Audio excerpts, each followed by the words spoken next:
Kenya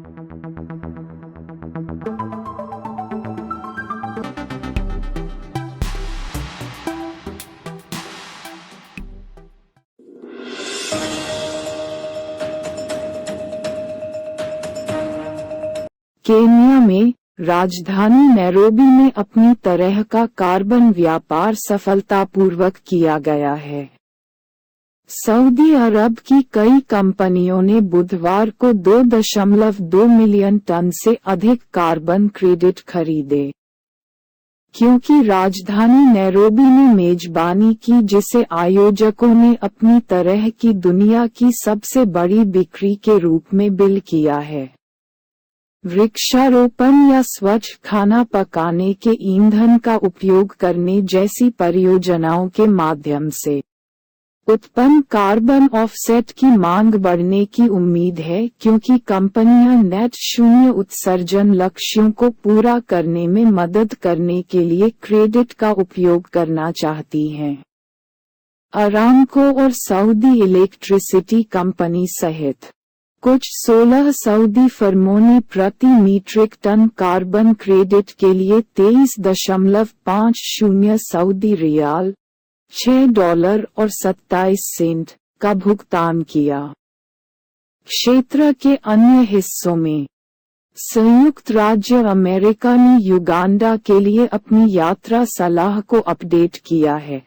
मई में anti समलैंगिकता कानून 2023 की घोषणा के बाद दुनिया में सबसे दमनकारी कानून में से एक माना जाता है। प्रकाशित एक नोट के अनुसार विदेश विभाग द्वारा सोमवार शाम कानून उन लोगों के लिए भारी दंड का प्रावधान करता है जो समलैंगिक संबंध रखते हैं और समलैंगिकता को बढ़ावा देते हैं।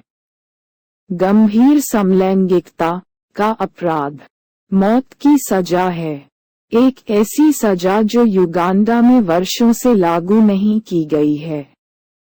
अमेरिकी विदेश विभाग, जिसने पहले ही अपने नागरिकों को आतंकवादी हमलों और अपराध दर के कारण युगांडा की यात्रा पर पुनर्विचार करने की चेतावनी दी थी, ने कहा कि समलैंगिकता विरोधी कानून के अधिनियमन से LGBTQ व्यक्तियों और उन लोगों के लिए जोखिम बढ़ जाता है जिन्हें माना जाता है LGBTQ पर मुकदमा चलाया जाएगा और उन्हें आजीवन या मृत्यु की सजा दी जाएगी। युगांडा के अधिकारियों ने दोहराया कि युगांडा एक संप्रभु राज्य है जो अपने लोगों के लिए कानून बनाता है, न कि पश्चिमी लोगों के लिए।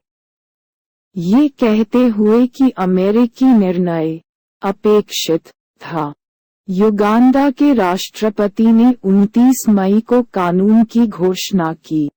मानवाधिकार संगठनों और कई पश्चिमी देशों से नाराजगी फैल गई। यूरोपीय कूटनीति के प्रमुख भी उक्त कानून के खिलाफ हैं। विशेष रूप से वाशिंगटन ने सरकारी कार्यक्रमों के लिए धन को निलंबित कर दिया और वीजा प्रतिबंध लगा दिया। कुछ यूरोपीय देशों ने युगांडा को अपनी द्विपक्षीय सहायता का हिस्सा रोक दिया है। वोट में तकनीकी दोष के आधार पर संवैधानिक न्यायालय द्वारा कानून को रद्द कर दिया गया है। और दक्षिण अफ्रीका में नेशनल असेंबली ने देश में सार्वभौमिक स्वास्थ्य कवरेज शुरू करने के लिए एक विवादास्पद विधेयक पारित किया है। दक्षिण अफ्रीका के स्वास्थ्य मंत्री ने इस विधेयक के अनुमोदन की सराहना करते हुए इसे उस कानून के लिए एक ऐतिहासिक कदम बताया जो 12 वर्षों से विचाराधीन था। विपक्ष को डर है कि अगर नया कानून लागू हो गया तो पहले से ही बोझ से दबी सार्वजनिक स्वास्थ्य व्यवस्था चरमरा जाएगी। प्रमुख विपक्षी दल डेमोक्रेटिक अलायंस (DA) ने इस कदम की निंदा करते हुए कहा कि 60 मिलियन दक्षिण अफ्रीकी लोगों में से 9 मिलियन जिनके पास चिकित्सा बीमा है, उन्हें पहले से ही अत्यधिक बोझ वाली सार्वजनिक स्वास्थ्य प्रणाली द्वारा कवर किया जाना होगा।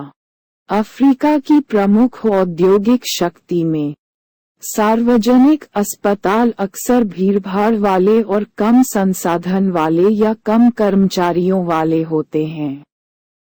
सबसे अधिक विशेषाधिकार प्राप्त अक्सर निजी क्षेत्र की ओर रुख करते हैं।